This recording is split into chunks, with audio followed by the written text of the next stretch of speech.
LHMS పై ప్రజలు అవగాహన కలిగి ఉండాలని క్రైమ్ డీఎస్పీ రమణకుమార్ తెలిపారు. తిరుపతి క్రైమ్ పోలీస్ స్టేషన్లో డీఎస్పీ రమణకుమార్ సిటీ కేబుల్తో మాట్లాడుతూ ఎల్హెచ్ఎంఎస్ పై ప్రజలు అవగాహన కలిగి ఉండాలని సూచించారు.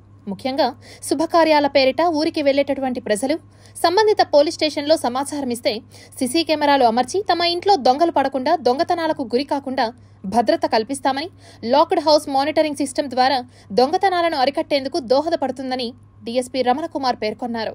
తిరుపతి జిల్లాలో లాకింగ్ హౌస్ మానిటరింగ్ సిస్టమ్ అని చెప్పేసి ఎల్హెచ్ఎంఎస్ ఒక వినూత్న ప్రయోగం ఒకటి కొత్తగా స్టార్ట్ చేశారు.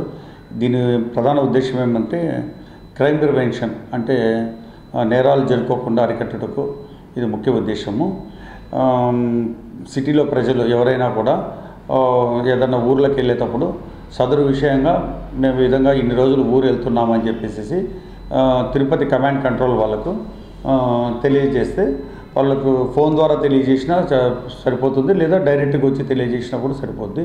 వాళ్ళు వచ్చి ఆ విధంగా చెప్తే వాళ్ళ ఇంటికి లాకింగ్ హౌస్ మానిటరింగ్ సిస్టమ్ కింద కెమెరాలు పెట్టి వాళ్ళకు భద్రత కల్పిస్తారు పోలీసు వారు. దీన్ని ప్రజలు తప్పకుండా పాటించాలి. సిటీలో ప్రజలు ఎంతమందికైనా కూడా ఈ లాకింగ్ హౌసింగ్ అరేంజ్ చేయడానికి ప్రభుత్వము ప్లస్ పోలీస్ డిపార్ట్మెంట్ సహకరిస్తుందని తెలియజేస్తున్నాం. ఈ లాకింగ్ హౌస్ మానిటరింగ్ సిస్టమ్ ఉండడం వలన ధైర్యంగా మనం ఊరు వెళ్ళచ్చు, మన ఇల్లు మనకు